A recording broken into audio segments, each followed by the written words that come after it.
우리 모두는 예수님을 통해서 복음 때문에 구원받은 줄로 믿습니다. 그래서 복음은 예수 그리스도 자체이십니다. 그래서 구약에 예언되어진 대로 예수님이 이 땅에 오셨고 인간의 몸을 입고 이 땅에 오셔서 우리를 위해 십자가에 달려 돌아가신 줄로 믿습니다. 그리고 장사된 지 사흘 만에 부활하셔서 우리의 산자의 첫 열매, 부활의 첫 열매가 되신 줄로 믿습니다. 그리고 그분이 승천하시면서 다시 오마 약속하셨어요. 약속하신 대로 이 땅에 오셨고 다시 약속을 주셨기 때문에 다시 오마 약속하신 것이 반드시 이루어질 줄로 믿습니다. 예수님이 오시기 이전에, 즉 복음이 있기 이전에는 하나님과 약속했던 것이 또 다른 것이 있었습니다. 그건 율법입니다. 율법. 이스라엘 백성들이 출애굽하고 가나안 땅에 들어갈 때에 가나안 땅에서 어떻게 살지, 그리고 하나님의 뜻이 무엇인지 그걸 가르쳐 주기 위해서 율법을 주셨습니다.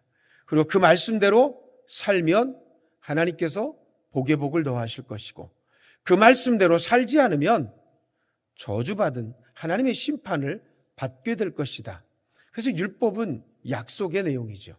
그렇게 본다면 이 율법과 복음, 이 두 가지의 공통점은 약속이라는 거예요.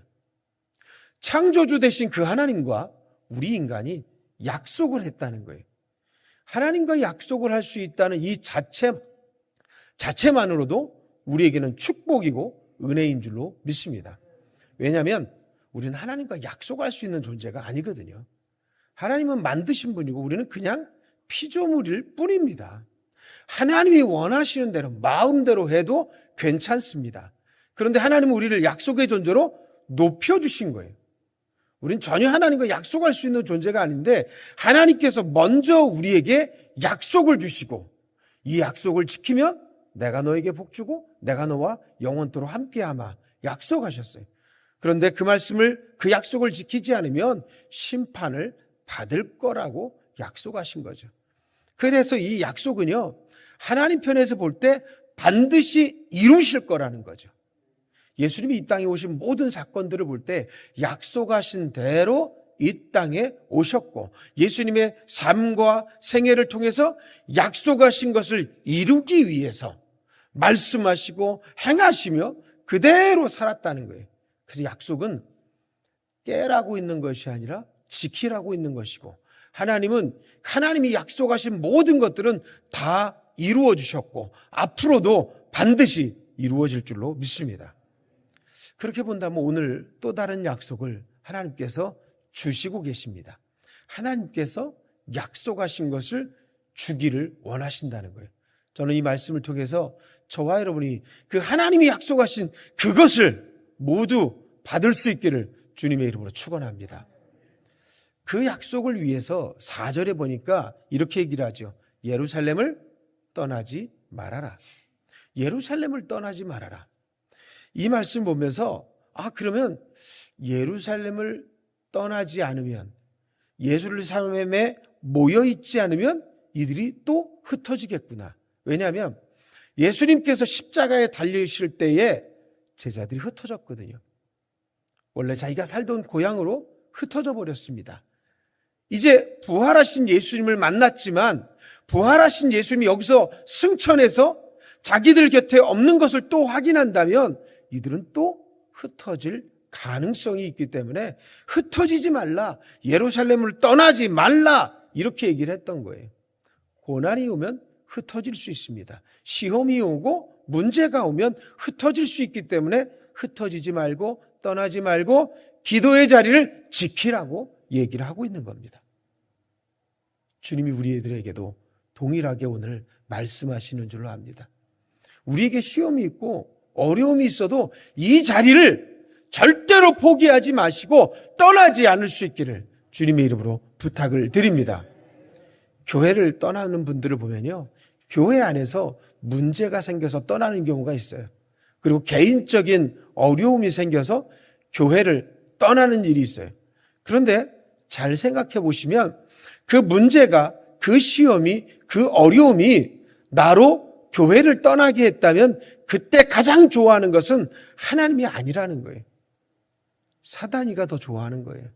그럼 우리는 하나님을 기쁘시게 하기 위해서 이 땅에 모였고 이곳에 모여서 예배를 드립니다. 믿음의 삶을 살고 있습니다. 그러면 그 고난의 때에 무엇을 해야 되느냐? 다시 교회로 와야 되는 거예요. 다시 기도의 자리를 지켜야 된다는 거예요. 그래야 하나님께서 그 어려움과 고난을 하나님의 은혜 가운데서 해결해 주실 줄로 믿습니다. 여러분, 기도의 자리를 다시 회복하시기 바랍니다. 은혜의 자리를 다시 회복하시기 바랍니다. 예배자 250이요? 예배하는 그 모습이 있어야, 기도의 자리가 회복되어야 예배자 250은 이루어질 줄로 믿습니다. 우리가 사모하고 예배를 드려야 그 자리에서 예루살렘에서 떠나지 않고 오순절 마가의 다락방에서 기도했던 제자들에게 성령을 부어주셨던 것처럼 우리들에게도 성령을 부어주시고 능력을 부어주시고 은혜를 허락해 주시고 사람을 그 교회에 붙여주실 줄 믿습니다. 교회를 떠나서는 안 돼요. 오히려 교회로 더 모여야 되는 겁니다. 그래서 예수만이 우리에게 진정한 희망이 되는 줄로 믿습니다. 우리의 죄의 문제를 해결해 주실 분은 오로지 예수 그리스도이신 줄로 믿습니다. 여러분의 가정의 문제를 해결해 주실 유일한 희망은 예수 그리스도이신 줄로 믿습니다. 그 희망을 날마다 선포하시기 바랍니다. 그래서 우리는 예수님을 떠나서는 안 된다는 거예요. 혹 가족 중에 예수를 떠난 이들이 있습니까? 다시 주님께로 돌아오게 되기를 주님의 이름으로 축원합니다. 첫 번째는 떠나지 말라고 했죠. 두 번째 본면은요, 하나님의 약속하신 것을 기다리라고 얘기했어요. 그 하나님의 약속하신 것은 후에도 얘기하겠지만 성령을 말하는 거죠. 성령의 충만함을 기다리라는 거예요. 이 말씀은 요엘서 2장 28절에 이미 말씀하신 겁니다. 같이 읽습니다. 그 후에 내가 내 영을 만민에게 부어주리니. 아멘. 구약성경에 약속하신 것대로 내가 내 영을, 하나님의 영을 만민에게 부어주겠다고 약속하셨어요. 그 약속을 이미 예수님께서 말씀하셨고 그 약속하신 것이 오순절 마가의 다락방에서 그대로 이루어졌던 거예요. 약속하신 것을 이루시는 하나님께서 주시겠다고 하니까 기다리면 되는 거예요. 떠나지 아니하고 기다리면 이곳에 그 성령이 임할 줄로 믿습니다. 그런데 이 말씀을 예수님이 떠나기 직전에 하신 이유가 있죠. 마지막 때에 성령의 충만함을 받아야 될 분명한 이유가 있다는 거예요. 세상 가운데 희망이 없어요. 그런데 성령이 우리와 함께 하신다면 예수 그리스도의 영과 은혜로 우리에게 희망이 되는 줄로 믿습니다. 그래서 그 마지막 때에 시험이 오고 어려움이 올 때 더욱더 주님의 자리를 떠나지 않고 기도해야 될 이유가 분명히 있다는 거예요. 세상 가운데 보면요, 좌로나 우로나 치우치면서 흔들리는 인생으로 살아갈 수밖에 없습니다. 이것이 맞는지 저것이 맞는지 우리는 잘 모릅니다. 그러나 진리는 예수 안에 있고 하나님 안에 있는 줄로 믿습니다. 혼란스러운 이때에 우리는 성령 충만 받고 흔들리지 않고 주님께로 나가야 될 줄로 믿습니다. 믿는다고 할 때요, 믿는다는 건요, 당연하게 되어질 걸 믿는다고 하지 않습니다. 그건 당연히 되는 거예요. 그래서 믿음은 뭐냐면 바랄 수 없는 중에 바라는 거예요. 할 수 없는 일을 바라는 거예요. 요즘은 헬 조선이라는 말도 잘 쓰지 않습니다. 전 세계가 다 혼란스럽기 때문입니다. 젊은 세대들이 칠포 세대라는 말을 자주 했었습니다. 요즘은 그 말도 하지 않습니다. 더 이상 꿈꿀 것이 없기 때문입니다. 그러나 분명한 것은 예수 그리스도가 우리에게 희망되는 줄로 믿습니다. 그래서요, 우리 교육계의 희망은 예수님이시라는 거예요. 교회의 희망도 예수님이시고 가정의 희망도 예수님이십니다. 그 희망 되신 예수님을 자주 여러분들 선포하시기 바랍니다. 우리 안에 그 품은 희망을 사람들에게 흘려보내야 된다는 거예요. 예수님은 오늘 그 말씀을 해주시고 계신 겁니다. 약속하신 것을 기다리라. 약속하신 그 선물을 기다리라는 거예요. 우리 천한영문에게 주시는 그 선물은 뭐가 있을까요? 예배자 250이 제일 큰 선물이 되겠지요. 그런데 그 자체가 선물입니다. 그러나 오늘 본문에서 얘기하는 것은 한 사람 한 사람이 성령 충만 받는 것, 성령의 임재를 경험하는 것, 하나님 안에서, 은혜 안에서 가장 복된 천국의 희망을, 천국의 기쁨을 누리는 것을 오늘 성경은 선물로 주시겠다고 말씀하고 있는 겁니다. 그 임재를 경험하기를 주님의 이름으로 축원합니다. 그런데 그 말씀을 받을 때에 그 말씀을 받고 마음의 희망과 소망을 품어야 합니다. 그런데 거기서 그쳐서는 안 돼요. 우리 모두가 다 성령 충만 받기를 소망하고 꿈꿔야 합니다. 그런데요, 거기서 멈춰서는 안 되는 거예요. 우리가 구체적인 행동을 해야 되는 겁니다. 예를 들어서 집안이 지저분하다. 그러면 깨끗해졌으면 좋겠다. 마음의 생각만 먹어서는 안 되는 거예요. 쓰레기를 하나 치우고 청소기라도 돌리고 또 걸레로 닦고 그 행동이 구체적으로 필요하다는 겁니다. 하나님께서 노아에게 방주를 만들라고 했어요. 너희 가족을 지켜주겠다고 하셨죠. 그래서 구체적으로 노아는 방주를 만듭니다. 사람들이 손가락질하고 사람들이 미쳤다고 할지라도 산 꼭대기에다가 방주를 만들었습니다. 구체적인 행동이 필요하다는 겁니다. 아브라함도 하나님께서 본토 친척 아비 집을 떠나라고 할 때 짐 다 싸가지고 이사를 갔습니다. 모세에게 사명을 주셨죠. 그래서 이스라엘 백성들을 이 애굽 땅에서 다 이끌어서 가나안까지 이끌어 갔습니다. 그런데 가는 여정 가운데 계속 원망과 불평을 들어야 됐어요. 그래도 하나님 앞에 기도하면서 그 모진 시간을 잘 이겨냈습니다. 구체적인 행동이 필요한 거예요. 예수님이 우리에게 희망이 되고 성령께서 우리를 이끌어 주시고 이곳에 예배자 250을 이루어 주실 것을 믿는다고 한다면 그 믿음의 행동이 나와야 되는 거예요. 그래서 야고보서에서 얘기하죠. 행함이 없는 믿음은 죽은 믿음이다. 행함과 믿음은 같은 거예요. 믿는다면 행동으로 옮겨야 돼요. 우리 행하는 것에는 믿음이 함께 따라가야 되는 거예요. 이게 같이 가야 되는 거예요. 수레바퀴처럼 같이 갈 때 역사가 일어나는 줄로 믿습니다. 여러분의 자녀들이, 여러분의 가정의 모든 가족들이 예수 믿고 구원받길 원한다면 예수님을 전해야죠. 우리 주변에 있는 교회들을 위해서 함께 기도해 주시고 부족하고 필요한 것이 있다면 좀 나누고 하나님의 역사는요, 나눌 때 더해 주실 줄로 믿습니다. 사용할 때 채워 줄 줄로 믿습니다. 그것이 하나님의 방법이라고 한다면 구체적으로 우리가 그 일을 한다면 하나님께서 우리 교회를 충서지방에서 제일 가는 영물로 만들어 주실 줄 믿습니다. 충서지방에서 제일 돼야 전국에서 제일 가는 영문이 되는 줄로 믿습니다. 여호수아 1장 8절 말씀 함께 읽겠습니다. 이 율법책을 내 입에서 떠나지 말게 하며 주야로 그것을 묵상하여 그 안에 기록된 대로 다 지켜 행하라. 그리하면 내 길이 평탄하게 될 것이며 내가 형통하리라. 아멘. 천국에서 우리가 상 받기를 원한다면 예수님의 뒤를 따라 십자가를 지고 가는 그 헌신과 사명의 감당함이 필요하다는 거예요. 예수님 닮기를 원한다면 내가 죽고 예수로 살아가는 그 구체적인 행동이 나타나야 된다는 거예요. 예수가 우리에게 소망이라고 한다면 어떤 상황 속에서도 예수님이 말씀하신 걸 붙들고 이대로 되어질 것을 믿고 살아가시기를 주님의 이름으로 축원합니다.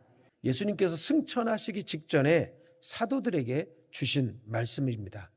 내게서 들은 바, 이미 말씀하셨다는 거죠. 그리고 아버지의 약속하신 것, 하나님께서 약속하신 것이고 예수님이 이미 말씀하셨고 그 말씀은 이미 구약에 기록된 말씀이라는 거예요. 그건 뭘까요? 사도행전 1장 5절입니다. 거기에 답이 있습니다. 함께 읽습니다. 요한은 물로 세례를 베풀었으나 너희는 몇 날이 못되어 성령으로 세례를 받으리라 하셨느니라. 아멘.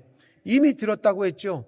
예수님도 말씀하셨어요. 요한복음 14장 16절 말씀입니다. 예수님 잡히시기 전날 밤 얘기를 했죠. 함께 읽습니다. 내가 아버지께 구하겠으니 그가 또 다른 보혜사를 너희에게 주사 영원토록 너희와 함께 있게 하리니. 아멘. 또 다른 보혜사, 우리를 돕는 성령, 하나님의 영, 거룩의 영, 의의 영을 보내주시겠다고 말씀하고 있습니다. 그분이 여러분을 도우실 겁니다. 그분이 여러분의 지친 마음에 새 힘을 주실 겁니다. 문제의 해결의 정답을 그분께서 주실 겁니다. 갈 바를 모를 때에 우리의 갈 길을 그 성령께서 열어주실 줄로 믿습니다. 사방으로 우겨싸움을 당하여도 헤쳐나갈 길을 그 성령께서 우리에게 주실 줄로 믿습니다. 그 약속하신 것을 기다리라는 거예요. 성령을 받을 때, 또 성령이라고 할 때 두 가지 이미지가 떠오릅니다. 바람과 불입니다. 바람과 불. 바람 같은 성령이라고 하죠. 성령이 임하실 때에 호련히 하늘로부터 급하고 강한 바람 같은 소리가, 이렇게 얘기를 하고 있습니다. 바람은요, 숨을 말합니다. 눈에 보이지 않습니다. 그러나 뭐가 스쳐 지나가는지는 알겠어요. 보이진 않지만 바람은 그렇게 움직입니다. 그리고 창세기에 보면 아담을 지으시고 그 코에 생기를 불어넣으시니, 그 생기가 뭐냐면 루아흐, 바람을 불었다는 거예요. 숨결을 넣어주었다는 거예요. 그것이 영입니다. 그리고 그 코에 생기를 불어넣었더니 사람이 생명이 되었다고 말합니다. 바람이 생명입니다. 그리고 영입니다. 그러면 성령이 임할 때 바람같이 임한다고 한다는 것은 우리의 죽어졌던 심령에 영이 살아나는 역사가 일어난다고 하는 거예요. 생기가 살아나게 하신다는 거예요. 살아있는 교회처럼 보여주게 하시겠다고 하는 거예요. 교회를 방문하잖아요. 그러면 살아있는 교회, 죽은 교회가 쉽게 보이진 않겠죠. 그런데 비슷하게는 알 수 있어요. 살아있는지 죽어있는지, 생기가 있는지, 그리고 호흡이 있는지, 생동감이 있는지, 정말 사랑이 넘치는지, 그건 알 수 있잖아요. 아, 그걸 보면서 이 교회는 살아있구나. 아, 이 교회는 성령이 충만하구나. 안 그렇구나라는 걸 우리가 짐작해서 알 수 있는 거예요. 저는 우리 교회가 성령의 바람이 불어서 살아있는 교회가 되기를, 생동감 있는 교회가 되기를 주님의 이름으로 축원합니다. 두 번째로 성령의 이미지는요, 불입니다. 불. 뜨거운 거예요. 뜨거운 거예요. 그래서 예전에 부흥 강사님들이 기도하시다가 막 부흥 집회하다가 불 받아라 그러거든요. 불 받아라 그러면서 불 그래요. 그러면 저쪽에서 아 뜨거 그러죠. 불 받아야 되는 거예요. 이스라엘 백성들이 출애굽하고 나서 가나안까지 갈 때 광야에서 어떤 일이 있었습니까? 그 성막 위에 불기둥과 구름기둥이 있었어요. 그 불기둥은요, 하나님의 임재의 상징입니다. 하나님이 함께 하신다는 거예요. 그리고 그 불기둥이 움직이면 이스라엘 백성들이 짐 다 싸가지고 같이 움직였어요. 인도의 상징입니다. 그 성령이 우리 안에 임할 때에 우리를 이끌어 주실 줄로 믿습니다. 엘리야가 제단 쌓아놓고 거기에 물을 부었지요. 갈멜산 꼭대기에서 기도할 때에 성령이 불로 임하여서 응답해 주었습니다. 세례 요한이 얘기한 것처럼 내 뒤에 오시는 이는 불과 성령으로 너희에게 세례를 베풀리라 말씀하셨어요. 성령은 하나님의 불입니다. 하나님의 영이라는 거예요. 그 영이 우리 가운데 찾아오잖아요. 성령 충만 받잖아요. 지금 세상에 보면요, 도시에 나가면, 거리로 나가면 아름다운 꽃들이 피어 있어요. 그런데 꽃이 피지 않는 그 시대를 바라보면서도 아름답다고 말할 수 있는 거예요. 성령이 충만하기 때문에, 은혜가 충만하기 때문에 날마다 기쁨이 넘치게 됩니다. 그리고 사람들을 만날 때마다 이 사람은 구원받았을까? 이 사람은 교회 다닐까? 자꾸 궁금해지기 시작합니다. 그래서 예수님을 전하게 되고, 저와 함께 교회 갑시다. 우리 교회 갑시다. 예수님을 만나서 구원받읍시다. 영원한 천국을 소유합시다. 이렇게 자꾸 소개하게 되는 거예요. 우리 구세군의 초대 대장 윌리엄 부스도 그런 얘기를 자주 했다고 합니다. 영혼 구원의 열정이 지금도 불타고 있느냐? Are you still burning? 지금도 너희 안에 그 영이 불타고 있느냐? 영혼 구원의 열정이 불타고 있느냐? 이렇게 물어봤다는 거예요. 우리 안에도 이 영혼의 열정이 불타오르기를 원합니다. 성령 충만의 불이 우리 안에서 일어나기를 소원합니다. 그래서 죄가 다 깨끗이 없어져 버리고 깨끗이 씻어져 버리고 불타버리기를 원합니다. 악한 것이 일절 틈타지 않는 그런 성령의 역사가 있기를 원합니다. 성경은 또 우리에게 얘기합니다. 차든지 덥든지 분명히 하나만 결정해라. 미지근하고 뜨뜻미지근한 것은 내가 토하여 버리겠다고 말씀했어요. 성경을 보면서 정말 냉철한 이성을 가지고 하나님의 말씀을 증거하고 연구하든지, 아니면 뜨거운 열정 가지고 견딜 수 없어서 세상으로 나가서 복음을 증거하든지, 둘 중에 하나를 하라고 말씀하고 있는 겁니다. 성도는요, 성령으로 불타야 되는 거예요. 우리의 가정과 일터에, 학교와 정치와 교회 위에, 문화 위에 성령의 불이 붙기를 원합니다. 성령이 바람같이 불같이 임했어요. 그럴 때 그들 속에 성령이 충만해졌습니다. 그 모인 그 모든 120문도가 다 성령의 충만함을 받았습니다. 그때 충만이라는 말을 씁니다. 부족함이 없는 상태, 차고도 넘치는 상태가 충만이겠지요. 그래서 성령이 충만하면요, 죄가 들어올 수가 없어요. 세상 것 때문에 염려하고 근심하는데 성령이 충만하면 그 염려가 더 이상 염려가 아닙니다. 근심이 더 이상 근심거리가 아니라는 거예요. 하늘의 비밀을 보고 있는데 무엇이 근심이 되겠습니까? 성령 충만할 때 악한 것이 일절 틈타지 못하게 될 줄로 믿습니다. 또한 성령이 충만할 때 이것이 흘러넘쳐서 내 안에 있는 열정과 그 생명력이 다른 사람들에게 전파되어진다고 하는 겁니다. 여러분, 성령 충만했더니 제자들이 복음을 전합니다. 그랬더니 많은 사람들이 예수 믿기 시작했다는 거예요. 우리도 성령 충만을 받아야 될 줄로 믿습니다. 성령 충만 받는 건 오늘 예수님께서 우리에게 약속하신, 하나님이 이미 구약에서 약속하신, 예수께서 우리에게 이미 가르쳐 주신 말씀이라는 거예요. 그 약속을 믿고 기도하면서 교회를 떠나지 아니하고, 기도하는 자리를 떠나지 아니하고 성령의 충만함을 다 받을 수 있길 바랍니다. 여러분의 가정과 여러분의 직장에, 여러분의 있는 모든 곳에 성령 충만의 역사가 일어나기를 주님의 이름으로 축원합니다. 그럴 때에 땅의 기름진 복으로 하늘의 신령한 복이 우리 가운데 넘쳐나게 될 줄로 믿습니다.